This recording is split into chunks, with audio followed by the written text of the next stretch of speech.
ایک دو چیزیں سمجھنے کی ہیں۔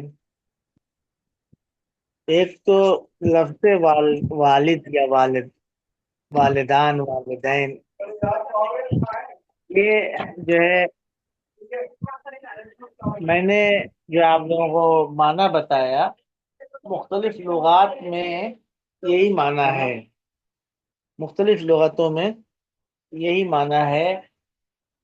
میں اس وقت میرے پاس معجم البسیط ہے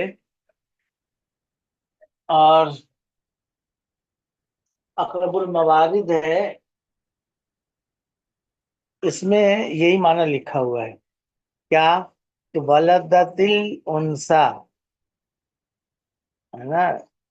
تو اس کا مطلب معنی لکھنے کے بعد سے ہے فَهِيَ والد و والدہ، یعنی اس میں فاعل بنے گا عورت کے لیے، ماں کے لیے والد، اور والدہ کا بنے گا اس میں فاعل، اور ماں کے لیے والد کا لفظ بھی استعمال ہوگا۔ یہ ان دونوں لغات میں یہی لکھا ہوا ہے، اور یہی مفہوم، یہی بات مولانا امانت اللہ اصلاحی صاحب نے بھی کہی ہے، جو ان کے افادات رہنمائے ترجمہ قرآن میں آئے ہیں، اس میں والد اور ولد کا جو ہے اس پر گفتگو کی ہے انہوں نے۔ کہتے ہیں کہ اب کا لفظ باپ کے لیے ہے، اور ابوین تغلیباً ماں باپ دونوں کے لیے آتا ہے۔ اسی طرح سے والد کا لفظ والد کا اطلاق اصلاً ماں پر ہوتا ہے، اس لیے کہ ولدہ کے معنی جنا، جنم دیا، یہ ہوتا ہے، اور یہ کام ظاہر ہے کہ یہ کام عورت انجام دیتی ہے۔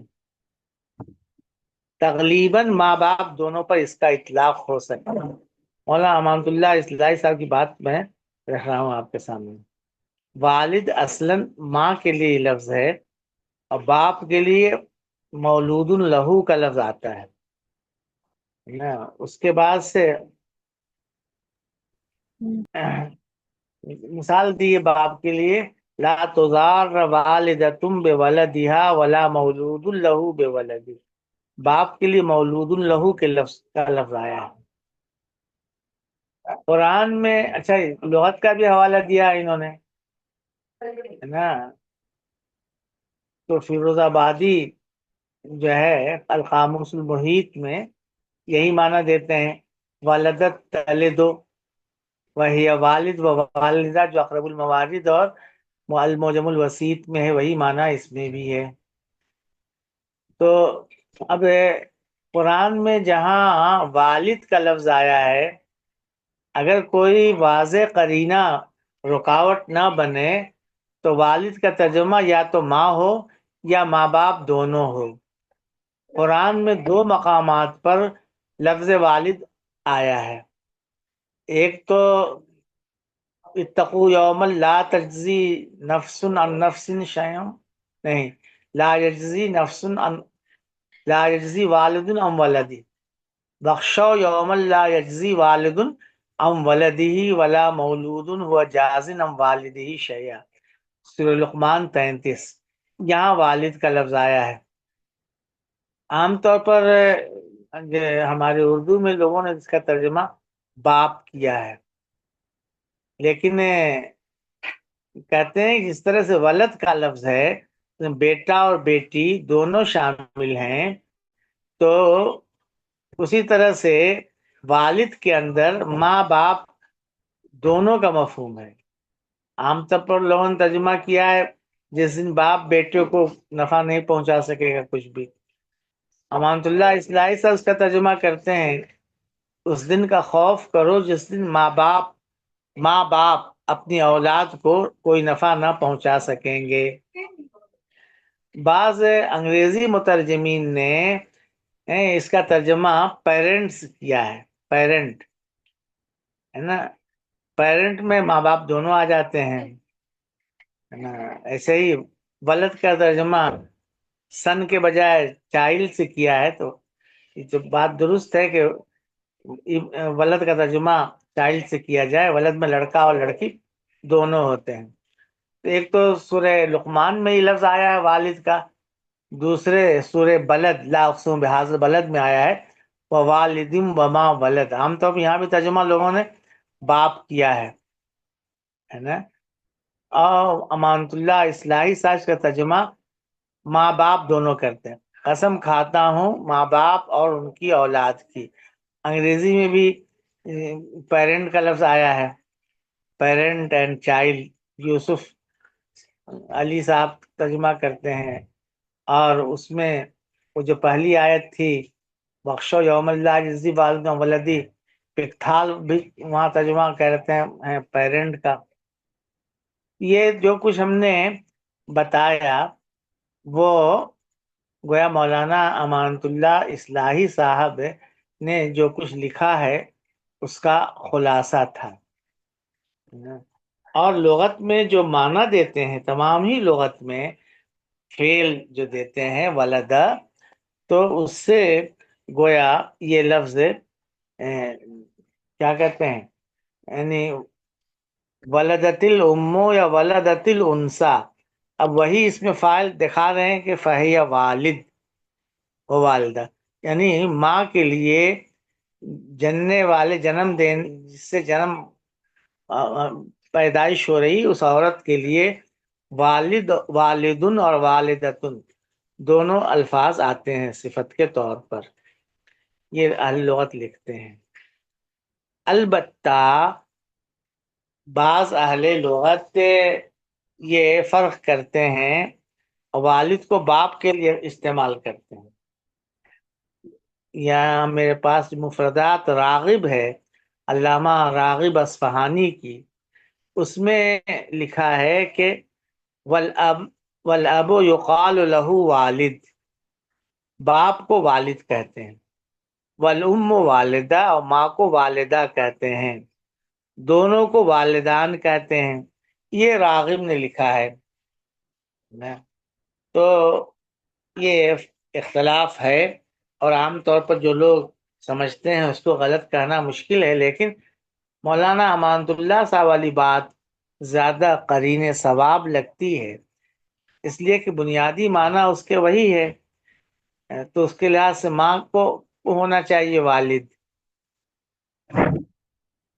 تو اگر اس طرح کا موقع ہو تو ماں باپ دونوں ترجمہ کیا جائے، جیسے کہ بعض لوگ پیرنٹ کا ترجمہ کر رہے ہیں.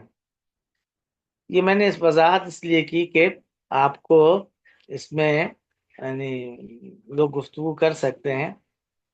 تو دونوں یعنی لغت میں گویا دونوں کی گنجائش ہے. راغب اصفہانی بھی ان کی اہمیت ہے، اور بھی لغات میں دیکھا جائے تو کیا ہے، اس کے پاس موقع ہو تلاش کرے. اس میں ایک اور چیز سمجھنے کی ہے، وہ یہ کہ وذل قربا آیا ہے. ذل قربا، یتامہ جمع ہے، مساکین جمع ہے نا، لیکن اس کو ذل قربا کو واحد لائیں. قربا والا، قرابت والا. جمع ہوتا تو کیا ہوتا، ذوی القربا ہوتا. جمع ہونے کی شکل میں کیا ہوتا، ذوی القربا. جیسے یتامہ اور مساکین ہے ویسے ہی ذوی القربا ہوتا. تو واحد کیوں لائے ہیں، تو اس کا جواب یہ ہے کہ اس سے واحد بول کر جنس مراد، جنس. اور یہ بات بھی ہے کہ زی کی اضافت جب مصدر کی طرف ہو گئی تو اس کا مطلب یہ ہے کہ کل ذی قرابہ، ہر قرابت دار اس کے اندر گویا شامل ہو گیا. اور یہ پہلو بھی ہے، ادھر اس بات کی جانب اشارہ ہے کہ رشتہ دار ذوی القربہ کتنے بھی ہوں، بہت ہوں، پھر بھی ان کی حیثیت ایک فرد کی ہے، جسد واحد کی ہے نا. نہیں چاہیے، ایسا نہیں ہونا چاہیے کہ انسان ان سے اکتا جائے اور بیزاری محسوس کرے، ان کی طرف توجہ نہ دے. تو ان سب واحد لانے کے میں، واحد استعمال کرنے میں یہ سب پہلو ہیں. جی تو آگے چلیے.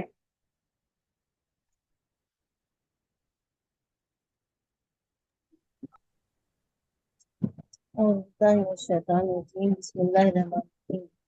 وَإِذْ أَخَذْنَا مِيثَاقَكُمْ لَا تَسْفِكُونَ دِمَاءَكُمْ وَلَا تُخْرِجُونَ أَنفُسَكُم مِّن دِيَارِكُمْ وَأَقْرَرْتُمْ وَأَنتُمْ تَشْهَدُونَ. اور یاد کرو جب ہم نے پختہ عہد لیا تم سے، لا تسفکون، تم خون نہ بہاؤ گے، دماءکم، اپنے لوگوں کے، اور نہ تم نکالو گے اپنے آپ کو، اپنے نفسوں کو، یعنی اپنے لوگوں کو، تم اپنے گھروں سے. تم اقرر، پھر تم نے اقرار کیا، وانتم تشہدون، اور تم پر گواہ. نہ تم اس کا انکار نہیں کر سکتے، تم اس کے شاہد ہو. تمہیں اس اقرار کا ادراک ہے اور اس کی تم شہادت دیتے ہو. تو اس میں کیا بات بتائی گئی؟ دو باتیں بتائی گئی. اپنا خون نہ بہاؤ گے کا مطلب کیا ہے؟ اپنے لوگوں اپنے کا لوگ خون نہ بہاؤ گے، یعنی خونریزی باہم نہیں کرو گے، یعنی آپس میں محبت کے ساتھ رہو گے. ملی اخوت کیا وہ کرو گے، لحاظ کرو گے. ملی اخوت کا یعنی اس کی بڑی اہمیت ہے. تو آپس میں خون خرابہ نہیں کرو گے، لڑو گے نہیں، ایک دوسرے کا خون نہیں بہاؤ گے. ایک ہدایت یہ تھی. دوسری ہدایت یہ تھی کہ اپنے لوگوں کو اپنے گھروں سے نہیں نکالو گے. تمہارے لوگ ہیں، تمہارے قبیلے کے ہیں، تمہارے قبیلے کے نہیں تو گویا وہ اہل ایمان ہیں. تو اپنے لوگوں کو تم اپنے گھروں سے نہیں نکالو گے، یعنی ایسا نہیں کرو گے کہ ان کو اتنا پریشان کرو کہ وہ تمہارے اپنے بستی کو، اپنے قبیلہ کو چھوڑ کر کہیں اور چلے جائیں. یہ دو ہدایت دی گئی تھی. تمہیں اس کا اقرار ہے نا، یہ کہ تم نے وعدہ کیا تھا اور تم اس کے گواہ ہو. مزید زور دینے کے لیے تم اس کے گواہ ہو. یہ وعدہ کیا گیا، یہ تم سے لیا گیا تھا، تم نے وعدہ کیا تھا کہ نہیں ویسا نہیں کریں. لا تسفکون دماءکم بھی ویسے ہی جیسے لا تعبدون الا اللہ تھا، ہے نا، نہیں کے معنی میں. لا تخرجون انفسکم من دیارکم، یہ بھی نہیں کے معنی میں ہے کہ اپنا خون نہ بہانا، اپنے لوگوں کو ان کے گھروں سے نہ نکالنا، ان کے دیار سے، ہے نا. دیار مطلب گھر، علاقے کو دیار سے بھی تعبیر کیا جاتا ہے. یہ تو اس کو یاد کرو. پھر ہوا کیا؟ ثم انتم ہؤلاء، پھر تم وہی لوگ، تم اپنے لوگوں کو قتل کرتے ہو، وہ تخرجون، اور تم نکالتے ہو، فریقم، ایک فریق کو، اپنے میں سے، من دیارہم، ان کے گھروں سے، تظاہرون علیہم، اور تم ان پر چڑھائی کرتے ہو، بالاسم میں گناہ اور والعدوان، زیادتی کے ساتھ. وَإِيَّاكُمْ، اور وہ تمہارے پاس آتے ہیں، اسارا، قیدی ہاں، قیدی بن کے. بن کے، تفادوہم، تو تم ان سے فدیہ لیتے ہو، وہو محرم، اس حال میں کہ وہ تم پر حرام، علیکم، تم پر، یعنی وہ تم پر پہلے سے حرام ہے. اخراج، تم ان کو نکالتے ہو، افتؤمنون، جائیے، رہنے دیجیے، تم افتؤمنون، کیا تم جائیے، ایمان لاتے ہو؟ رہنے دیجیے یہیں تک. جی. ثم انتم ہؤلاء، یہ عہد و پیمان تھا. پھر کیا ہوا؟ پھر تم یہ لوگ ہو، تم یہ عہد و پیمان کرنے والے لوگ، تم کیا ہو؟ یہ لوگ ہو. یہ لوگ کا مطلب کیا؟ گویا تم نہیں ہو. جنہوں نے اقرار کیا تھا، جو شاہد تھے، جنہوں نے عہد و پیمان کیا تھا، تم اب وہ نہیں ہو، تم اب یہ ہو۔ یہ کا مطلب اب جو تم نظر آ رہے ہو، جو تمہارا جو مشاہدہ ہو رہا ہے، گویا ہاؤلائے لا کر مطلب یہ کہا کہ تم بدل گئے، تمہارا وجود گویا بدل گیا۔ جیسے کہتے ہیں کہ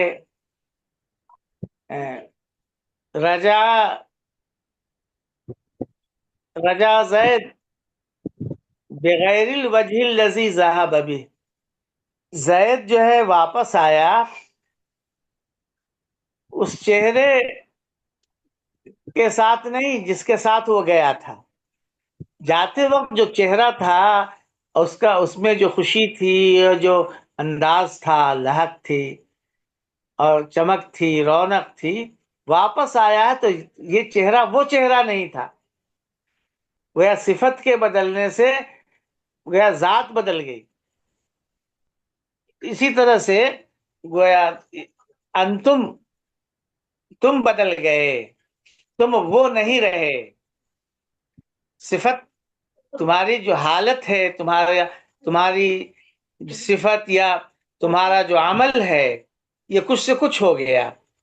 تو اس طرح سے گویا تم میں اب وہ نہیں ہو، تم تو پھر تم یہ لوگ ہو۔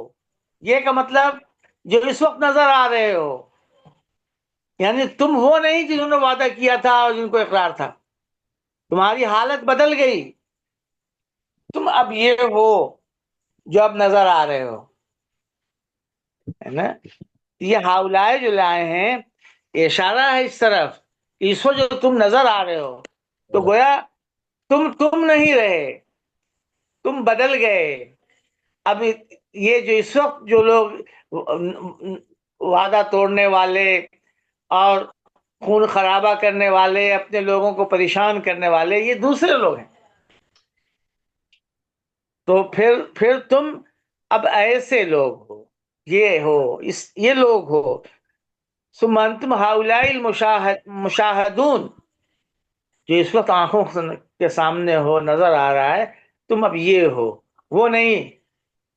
اب اسی کی تفسیر اور اس کا بیان ہے، تقتلون انفسکم، تم اپنے لوگوں کو جان سے مار دیتے ہو۔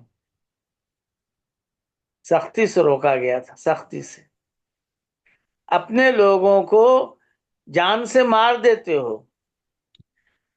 وَتُخْرِجُونَ فَرِيقًا مِّنْكُمْ مِنْ دِيَارِهِمْ، اور اپنے ہی ایک فریق کو، اپنے ہی کچھ لوگوں کو تم ان کے گھروں سے نکالتے ہو، یعنی اتنا تنگ کرتے ہو، اتنا ان کے خلاف گویا شرارت کرتے ہو کہ وہ مجبور ہو جاتے ہیں، تنگ آ کر وہ تمہاری بستی کو اور اپنے قبیلے کو چھوڑ کر کسی اور جگہ منتقل ہو جاتے ہیں۔ یہ ہے تمہاری اس وقت کی حالت۔ تخرجون فریقا منکم من دیارہم، اتنا ستاتے ہو، اتنا تنگ کرتے ہو کہ وہ مجبور ہو کر اپنے گھروں کو چھوڑ کر کہیں اور منتقل ہو جاتے ہیں۔ یہ تم لوگ ہو، تم نے وعدہ کیا کیا تھا۔ ہاؤلائے کی یہ تفسیر ہے، تم یہ لوگ ہو، یعنی کیا؟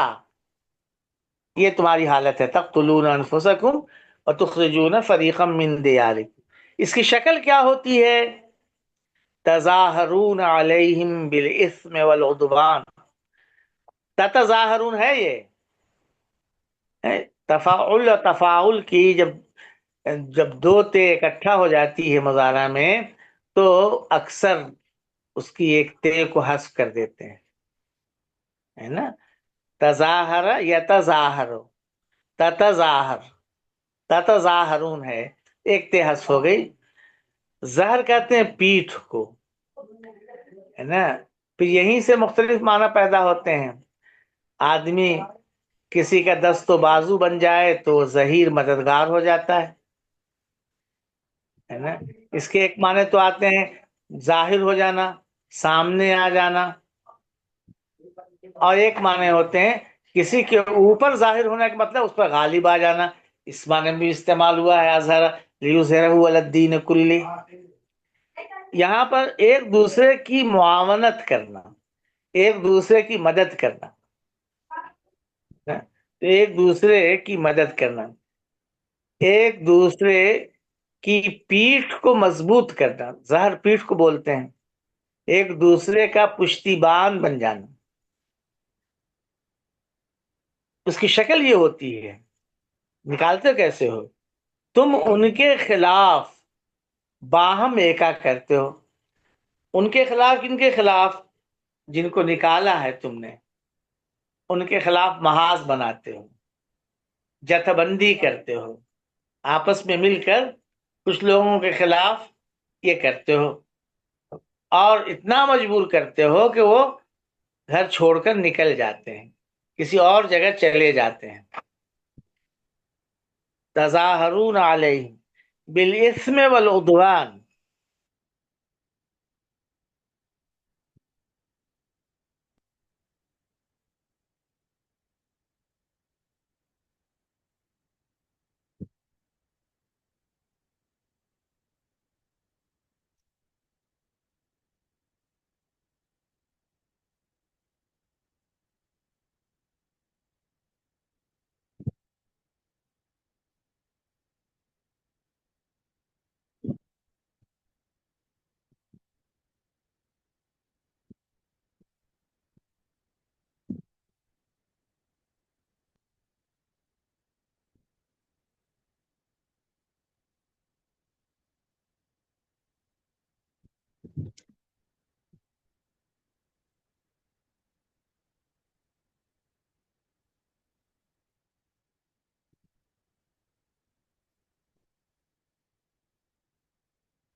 السلام علیکم، آواز نہیں آ رہی ہے۔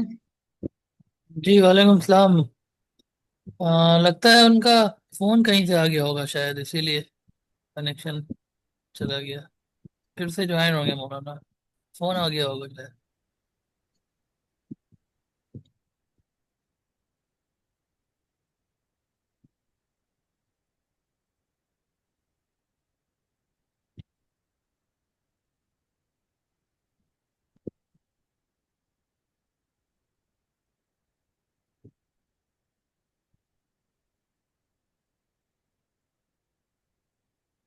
آپ اپنا نیٹ چلا لیجئے، نہیں ختم ہو چکا ہے۔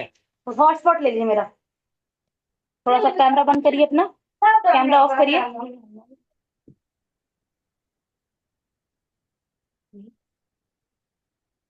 اسی لیے شام میں منع کرتے ہیں، کوئی کچھ چلائے ولائے نہیں، پنکھا ونکھا کوئی چیز لائٹ، روزانہ کہیں سے مسئلہ ہو رہا ہے۔ دن میں بھی پڑھاتے ہیں اکرم صاحب کو، تو کئی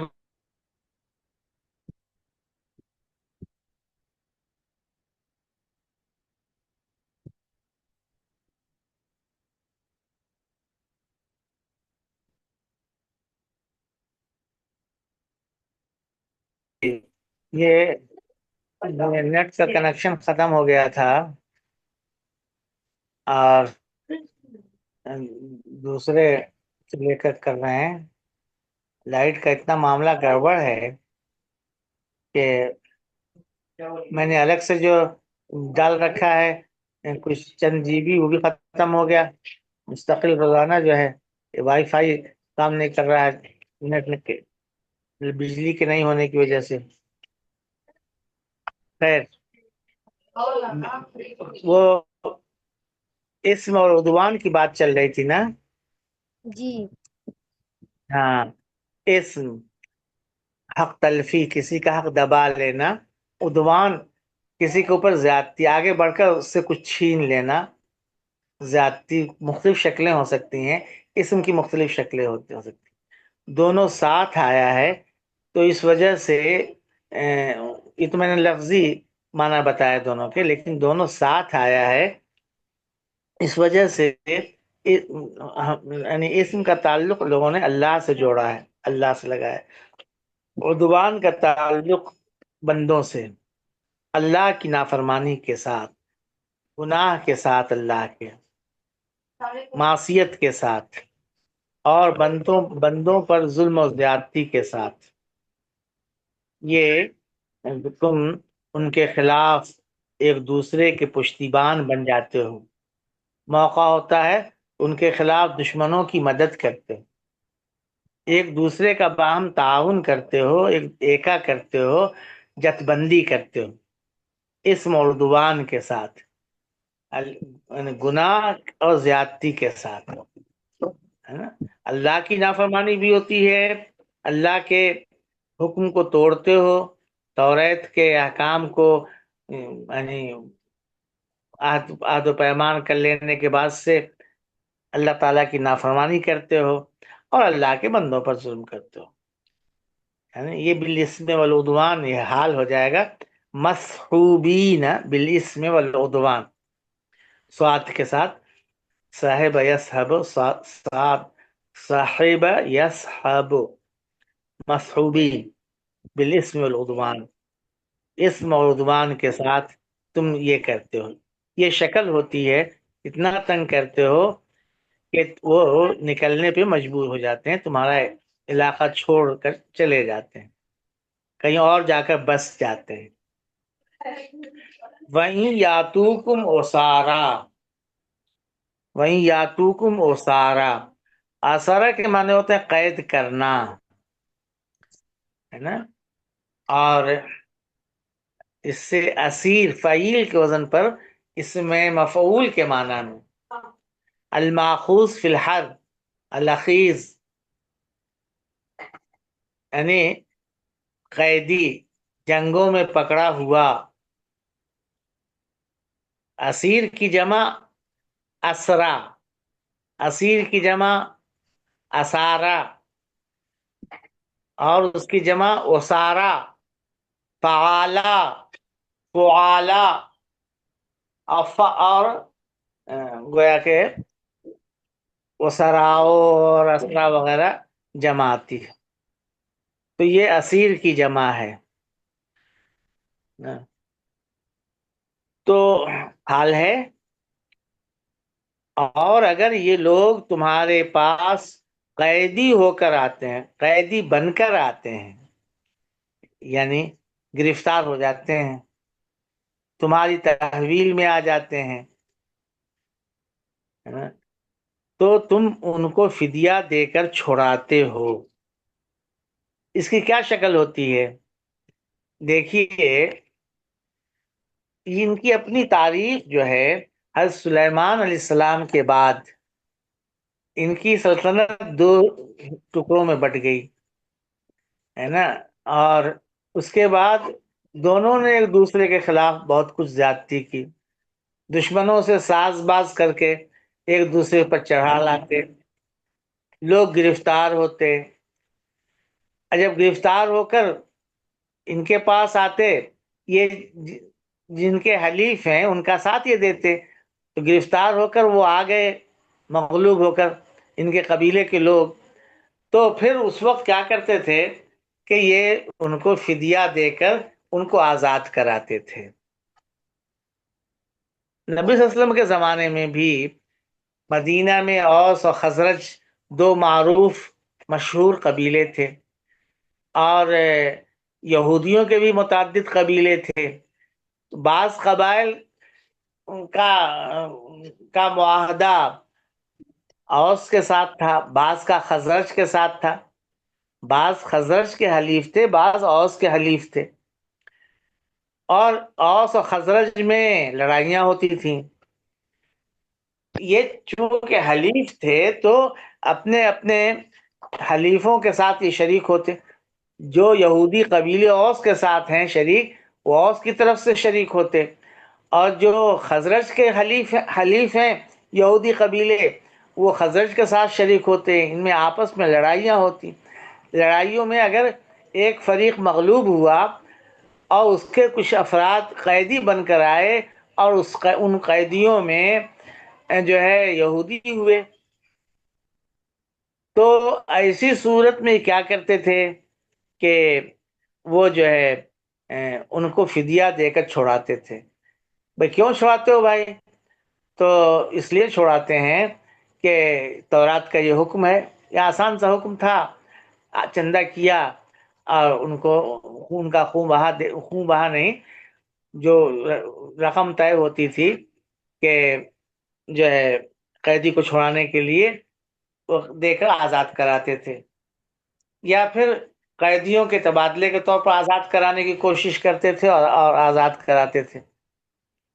ایک طرف تو روکا گیا تھا کہ آپس میں خون نہ بہاؤ، اپنے لوگوں کو نہ نکالو، اب پھر کسی وجہ سے یہ آپس کی خانہ جنگی کے نتیجے میں گرفتار ہو جائیں، اور گرفتار ہو کر تمہارے پاس آ گئے تو تم ان کو فدیہ دے کر چھوڑاتے. یہاں پہ یہ حکم یاد رہتا ہے، تورات کا یہ حکم ہے، آسان سا حکم ہے. بھائی چندہ کر لیا، اس وقت قومی غیرت تمہاری جاگ جاتی ہے، ہمارا آدمی گرفتار ہوا ہے. اور اس وقت نہیں جاگی تھی جب ان کے خلاف جتھبندیاں کر رہے تھے، ان کو ان کے علاقوں سے نکلنے پہ مجبور کر رہے تھے. تو یہ شکل ہوتی ہے. وَهُوَ مُحَرَّمٌ عَلَيْكُمْ إِخْرَاجُهُ، حالانکہ یہ ہوا سے مراد ہوا ضمیر شان رہ لیں. واقعہ یہ ہے، بات یہ ہے کہ تم پر حرام تھا ان کا اخراج، اپنے علاقوں سے نکالنا، مجبور کرنا کہ وہ دوسرے جگہ چلے جائیں، دوسرے لوگوں کی پناہ لے لیں، دوسری بستی اور دوسرے قبیلے میں شامل ہو جائیں. تو یہ جو تھا یہ حرام تھا تم پر. اس وقت یاد نہیں آیا، تنگ کر کے ان کو نکالا. اب توریت یاد آ رہی ہے. اب قومی غیرت جو ہے تم کو آ رہی ہے. تو بات میرے خیال سے کچھ سمجھ میں آ رہی ہے. وَإِيَّاتُكُمْ مُسَارَعَةُ فَادُوهُمْ وَمُحَرَّمٌ عَلَيْكُمْ إِخْرَاجُهُمْ. جی جی اگر کسی کی سمجھ میں نہیں آ رہا تو بولے.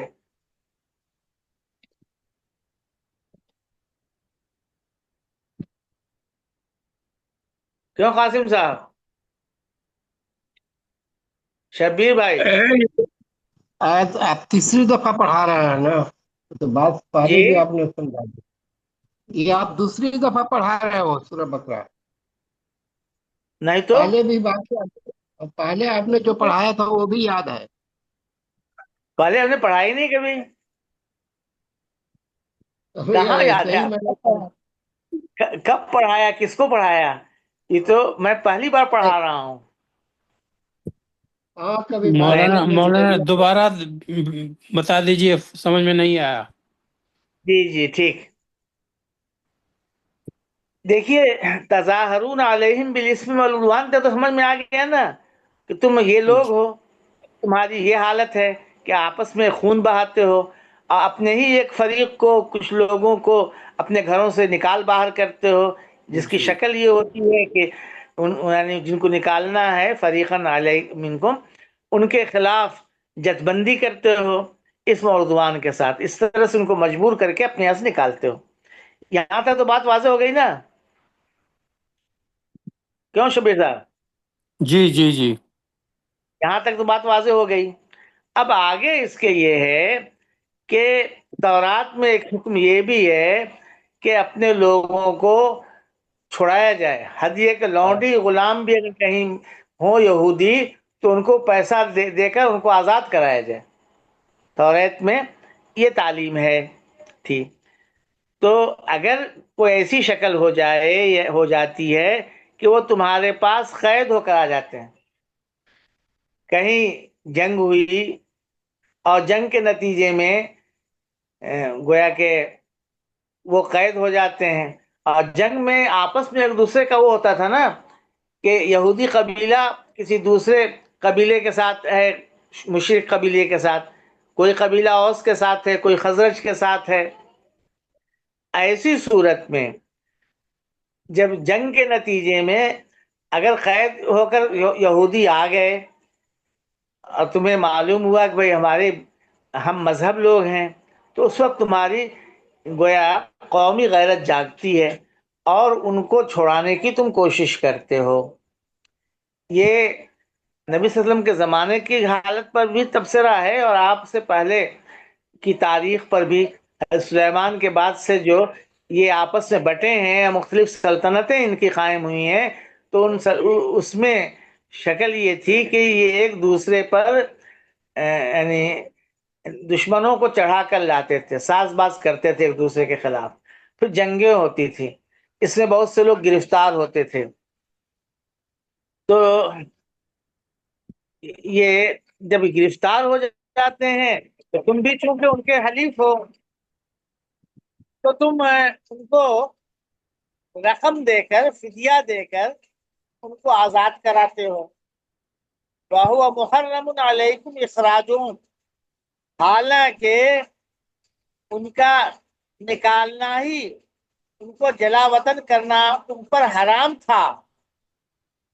نہ جلا وطن کرتے نہ یہ نوبت آتی، نہ ان کے خلاف دشمنوں کا ساتھ دیتے، نہ یہ دن دیکھنا پڑتا. یعنی دو باتوں کو تم نے خون بہانا اس سے روکا گیا تھا، اپنے لوگوں کو اپنے گھروں سے، اپنے علاقے سے نکالنے سے روکا گیا تھا. اس کو تم تو نہیں مانتے، اور اس کے مقابلے میں یہ تم کو یاد آتا ہے، ایک نیکی یاد آ جاتی ہے. حالانکہ یہ نیکی کرنے کا وقت کیوں آیا؟ تم نے خود اس کا موقع دیا. محرم علیکم اخراج، ہوا ضمیر شان، اس کا مطلب ہوتا ہے تو بات یہ ہے، واقعہ یہ ہے، حالانکہ بات یہ ہے کہ حرام تھا تم پر ان کو نکالنا، ان کو جلا وطن کرنا. تم نے ان کو بے سہارا کیا، دوسری جگہ گئے. اس کے بعد سے جنگ کے نتیجے میں، چاہے آپس میں جنگ ہو یا کسی بھی جنگ کے نتیجے میں وہ گرفتار ہوئے، تو ان کو چھڑانے کی تم کوشش کرتے ہو. یہ ہے، ہوا ضمیر شان ہے یا ضمیر مبہم ہے، اور اس کی تفسیر اخراجہم ہے. وَهُوَ مُحَرَّمٌ عَلَيْكُمْ اخراجہم. جی اتنا شور ہو رہا ہے، ٹکٹ چلا ہے تو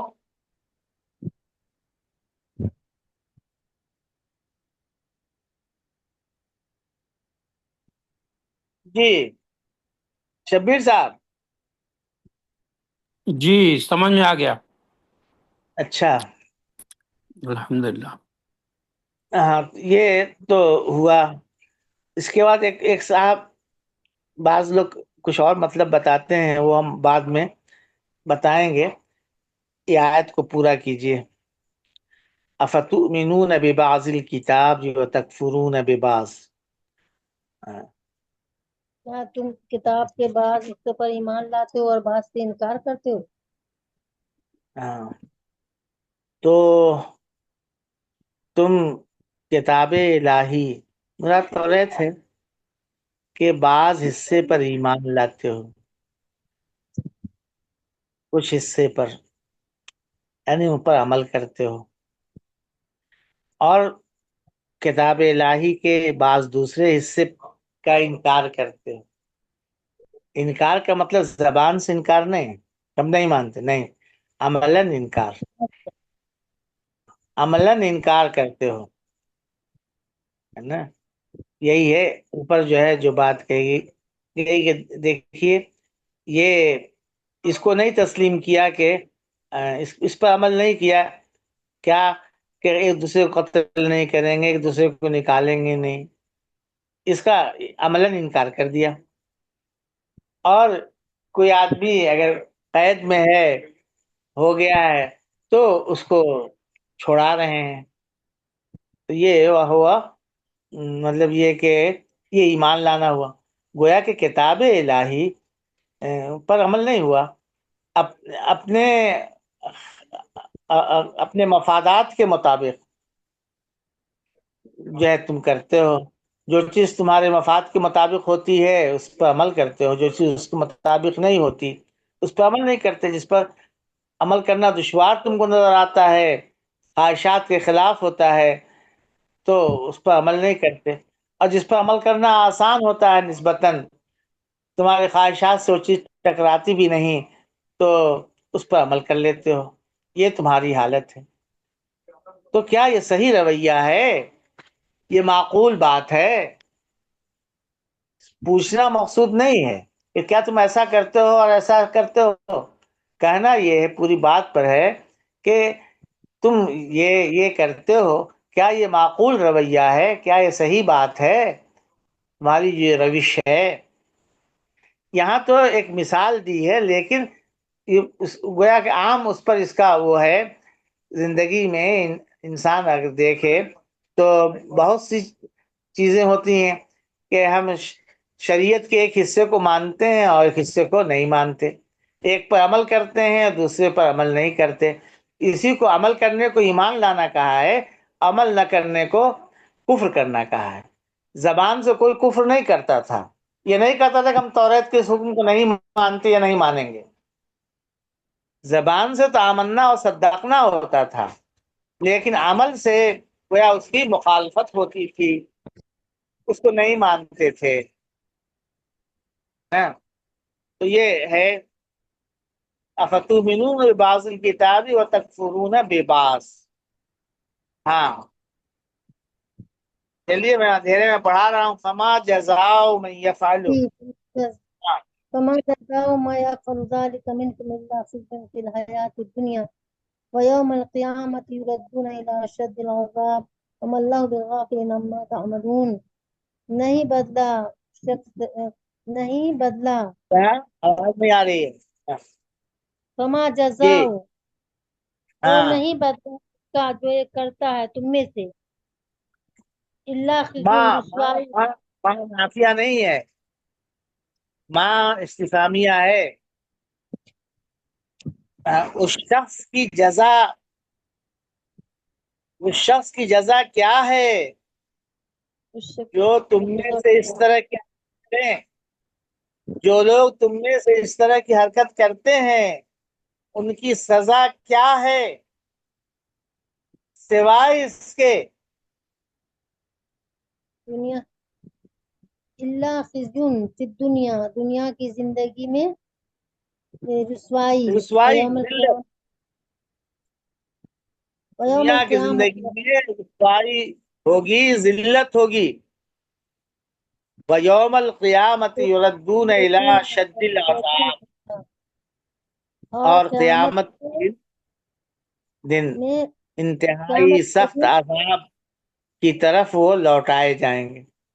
دنیا میں تو ذلت و رسوائی ان کا مقدر، دوسروں کے محکوم ہوں گے، دوسروں کے مغلوب ہوں گے، دوسرے گویا ان پر حاکم ہوں گے، دوسروں کے دست نگر ہوں گے، ذلت و رسوائی ایسے لوگوں کا مقدر ہوگی۔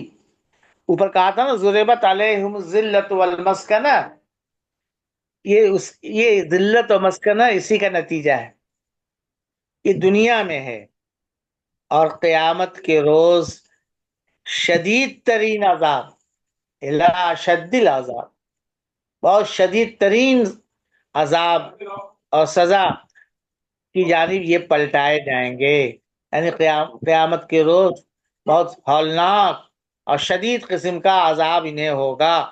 دنیا میں تو یہ رسوائی ہے، ذلت ہے، کبھی کسی نے تماشا لگا دیا، کبھی کسی نے تماشا لگا دیا، یہ دنیا میں ہوگا۔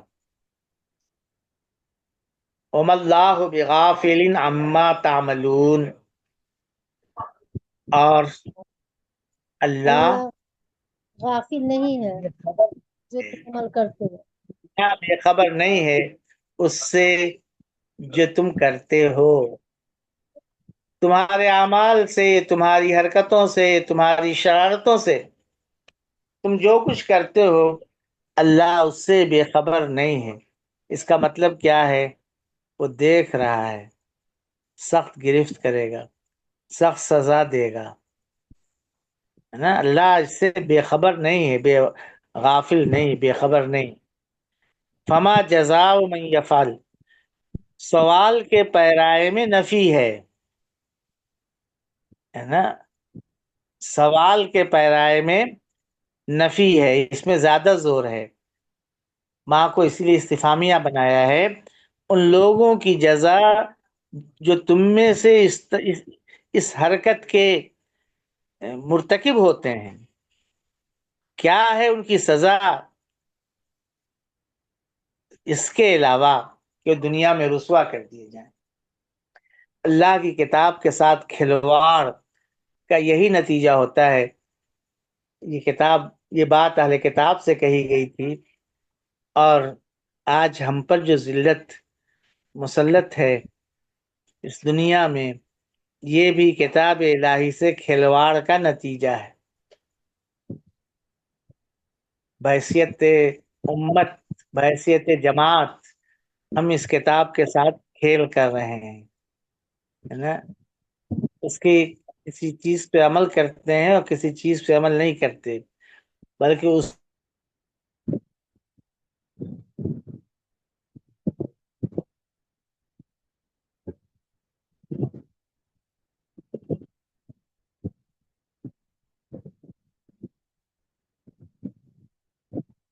تفادوہم۔ دیکھیے فادا یفادی، فادات اور فداءن، فعال مفعال دونوں مصدر آتا ہے، تو اس کے معنی ایک ہوتے ہیں فدیہ دے کر قیدی کو چھڑانا، ہے نا، اور ایک معنی ہوتے ہیں فدیہ لینا، فدیہ لے کر چھوڑنا۔ ہم نے جو ترجمہ کیا ہے اور لوگ کرتے ہیں وہ یہ کہ فدیہ لے کر چھوڑتے ہیں۔ لغت میں فدیہ دے کر چھڑاتے ہیں، تم چھڑاتے ہو، اور اس کا دوسرا اس کے معنی ہے فدیہ لے کر، فدیہ لیتے ہو، فدیہ لے کر چھوڑتے ہو۔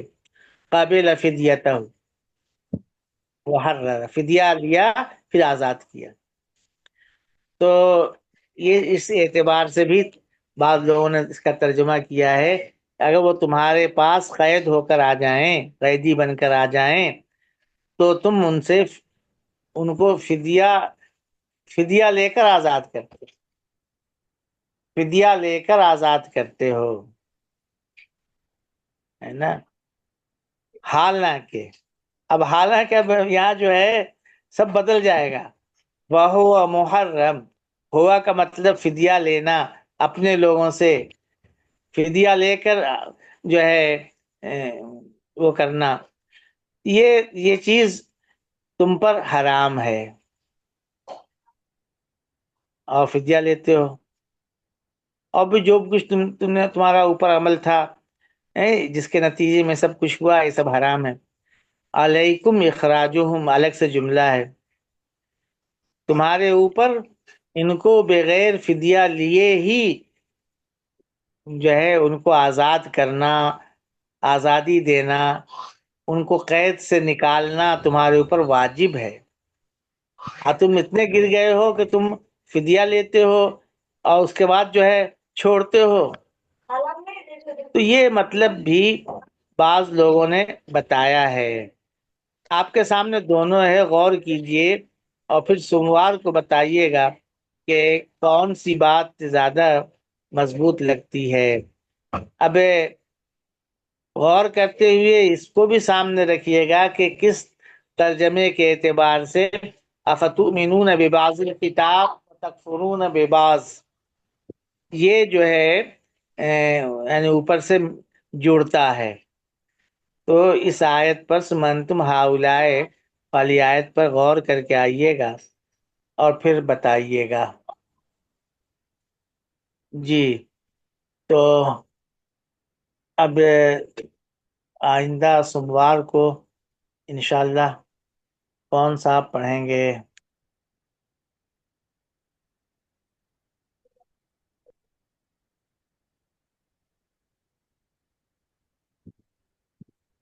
ہم پڑھ لیں گے. شاہدہ اچھی بات.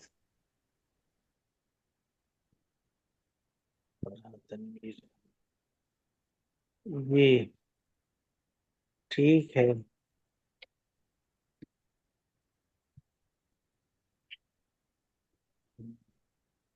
ٹھیک ہے چلیے. قاسم صاحب جو بول رہے تو ہو سکتا ہے کہیں کسی تقریر میں کچھ سنا ہو، ان کے ذہن میں رہ گیا ہو کسی درس قرآن میں، کسی اس میں. ہاں السلام علیکم وعلیکم السلام ورحمۃ ورحمۃ اللہ. اللہ. مولانا صاحب آپ نے ایک بات کا ذکر کیا یہاں پہ ضمیر شان ہوا ضمیر شان ہے، ہاں اس کو اس کی تھوڑی سی وضاحت کر دیجیے. ایک دو بات بتائی، ضمیر شان بھی بنا سکتے ہیں اور دوسرے یہ کہ ضمیر مبہم. ہم مبہم بھی بنا سکتے ہیں. ہاں ان دونوں کی وضاحت کر دیجیے. ہاں تو ضمیر شان جو ہے نا وہ یا ضمیر قصہ، یہ جو ہے اس کا لفظوں میں کوئی وہ نہیں ہوتا، کسی چیز کی طرف ضمیر پلٹتی نہیں، لفظ الشان کی طرف پلٹتی ہے. ضمیر قصہ ہے تو لفظ قصہ کی طرف، یعنی مؤنث ضمیر ہے تو اس کو ضمیر قصہ بولتے ہیں، اور مذکر ہے تو اس کو ضمیر شان بولتے ہیں. اور اس کا مطلب کیا ہوتا ہے؟ بات یہ، شان یہ ہے، معاملہ یہ ہے، قصہ یوں ہے، یہ ہوتا ہے. اور اس کی خبر پورا ایک جملہ ہوتا ہے نا. ضمیر شان کا استعمال انہو لا یفلح الکافرون، لا یفلح الظالمون آیا تو ہوگا مر جائے کیا، وہ ضمیر شان ہے.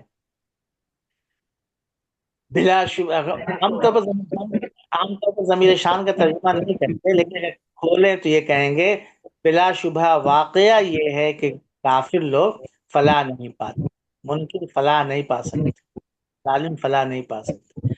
اسی طرح سے ہوا جو ہے ضمیر شان ہے. بالکل لفظ کی رعایت سے ترجمہ کریں گے تو ہوگا یہ واقعہ یہ ہے کہ تمہارے اوپر ان کا اخراج ہی ممنوع تھا، حرام تھا. واقعہ یہ ہے کر کے آگے اس کی محرم علیکم اخراجہم، یہ پورا یہ جملہ ہے محرم علیکم اخراجہم. محرم چاہیں تو آپ مبتدا کر دیں، اخراجہم کو اس کا فاعل بنا دیں، خبر کی کوئی ضرورت نہیں، یہ ایک شکل ہو سکتی ہے. اور چاہیں تو محرمن کو خبر بنا دیں، اخراجہم کو مبتدا بنا دیں. یہ پورا جملہ ہوا ضمیر شان کی خبر ہو جائے گا. ضمیر شان یا ضمیر قصہ کے بعد پورا جملہ آتا ہے، پوری بات ہوتی ہے. اور ضمیر مبہم کا مطلب یہ ہے کہ ایک ضمیر آ جاتی ہے اور وہ مبہم ہوتی، متعین نہیں محسوس ہوتی، تو اس کے بعد کوئی لفظ آتا ہے جو اس کی تفسیر کر دیتا ہے. تو ہوا کی تفسیر اخراجہم ہو گئی، وہ یعنی ان کا نکالنا تمہارے اوپر حرام ہے. ہوا ضمیر مبہم، اخراجہم اس کی تفسیر، وہ یعنی ان کا نکالنا تمہارے اوپر حرام تھا. تو یہ گویا کہ لفظی وہ ہوئی، مطلب میں کوئی فرق نہیں ہے. تو ترجمہ میرا خیال ہاں جب محرمن کو مبتدا بنائیں گے ہاں تو کیا ترجمہ کچھ بدل جائے گا؟ ترجمہ وہی رہے گا. آپ لوگوں نے قواعد اللغت العربیہ میں یہ سب بحث آ چکی ہے. ایک مبتدا ایسا ہوتا ہے جس کی خبر نہیں آتی، اس کی شکل یہی شکل ہے. اس کو چاہیں تو مداخل بنا سکتے ہیں اس طرح کے جملے میں. بعض جملے ایسے ہوتے ہیں کہ اس میں بس یہی ایک شکل بنے گی، کوئی دوسری شکل نہیں بنے گی.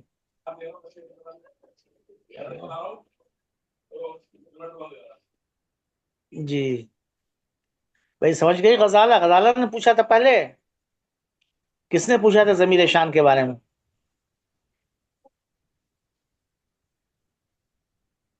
مولانا صاحب میں تھی دلشاد. ہاں ٹھیک ہے، سمجھ گئی نا؟ جی جی. ہاں ایسے ہی سب لوگ ہمت کر کے بولیں، جو چیز سمجھ میں نہ آئے وہ سارا ترکیب میں کیا ہے، حال ہے نا. ہاں جی چلیے.